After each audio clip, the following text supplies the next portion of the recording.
having seen some of the play, I do think it's really exciting. You know how like people are saying, by the way, PPA is signing a whole bunch of youth players in Yeah. America right now, but like people, experts and pundits are saying like, oh, I can't wait till like these kids get into pro pickleball and they don't have a whole bunch of tennis background. They're just like pure pickleball players. It'll be interesting to see how they change the game. I do think that's a very similar, I have a very similar take on that to the Asian players. Like you see some, to be honest, like some weird ass play. Like it's like, well, you shouldn't be doing that, but like that works for you. Like I saw some guy doing weird ass tomahawks, and like I'm like, why are you sitting on that? But like he was countering great, and it's like, okay, well maybe that does work. I didn't think it could, but Dude, like their level of play is very good, and like they're finding different ways to win points. yeah. I think it's the melting pot of styles. I've Yeah, got a video of six takeaways from Asia, and that's one of them. It's tennis and that's about it, right? And maybe like yeah, little bits of elements of ping pong. And our best player currently has a ping pong background as well as tennis right. in Ben, right? And Yep, so imagine throwing in much, much more in terms of table tennis, more in terms of squash, and then more in terms of badminton. Dude, I saw yeah, 4-0 and 4-5 players yeah. hitting overheads better than pros in the US. I That saw all you. I saw you. Like I think maybe you posted on X about that or on your Instagram or something, and I was like, for sure. Like some of those overheads are absolutely insane. And then you look at our US based players, and I'm like, why can't you hit the ball like they do? No, for sure. And, like, also just the jumping of the overhead helps to get that ball down versus through the Yeah, court too.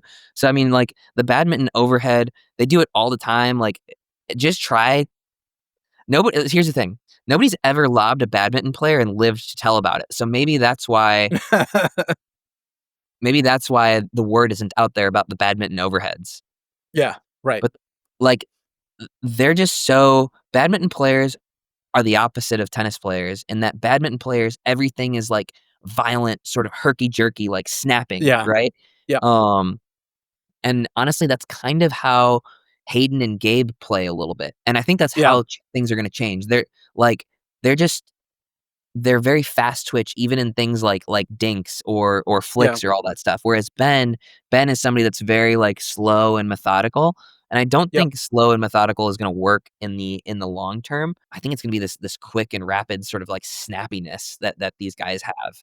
And I think that's something when you have this melting pot of styles, you don't know what you don't know. Just like what you said about the Asian players earlier.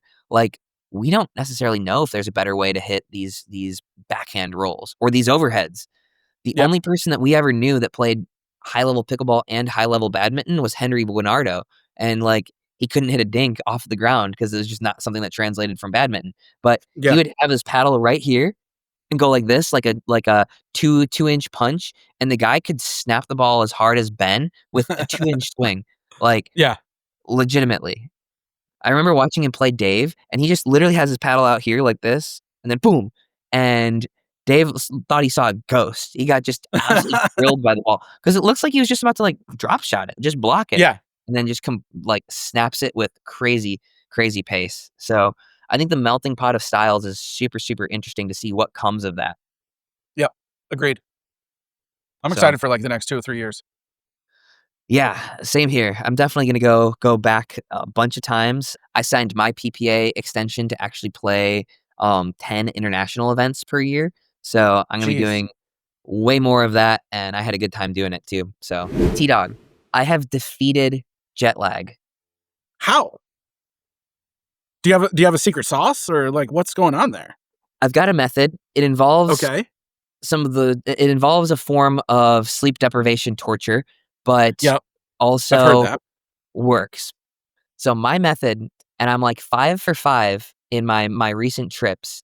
My method is during the travel day, staying up as much as possible, but especially staying up until like 7 or 8 p.m.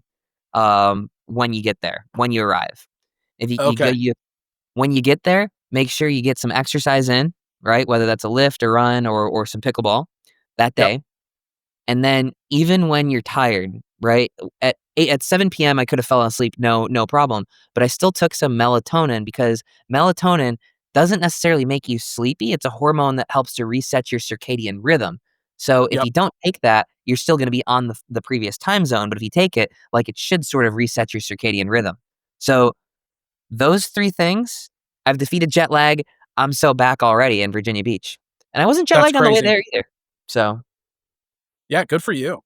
Seems like a tried and true method for you. I would say keep it up. And for those listening, like there's going to be more and more international travel in pickleball. You should be listening to Zane here because there's some. I mean, what it was over 30 hours of travel each way, right? I did time it door to door from Austin to my from the time I left my door in Austin to the time I arrived in the Airbnb in Kuala Lumpur was about 32 hours. And then on the way back, Oh boy. because Virginia Beach wasn't exactly easy to Yeah. get to either, it was about 34 hours on the way back. Yeah. Got it. So, not ideal, but the first day is totally miserable when you arrive, Yeah. and there's nothing that you wanna do more than simply go to sleep. However, I feel like it's worth suffering through one shitty day to, Yep. like to not have to not be, like, off the rhythm for the next week. Yep. Yep. Makes sense. Creatine is one of those essentials, whether you're grinding on the pickleball court, hitting the gym, or just trying to keep your energy dialed in. It's stuff that helps your body and your brain perform. Momentus makes it simple with their new creatine lemon. It's Creapure from Germany, no fillers, no artificial junk. Every batch is NSF certified for sport, which means it's trusted by Olympic athletes, pro teams, even the military. Clean, effective, and it tastes just like lemonade. Check it out at livemomentus.com. Use code THEDINK and save up to 35% on your order. That's code THEDINK at livemomentus.com. Yeah. I'm not gonna lie, rather had gonna yeah.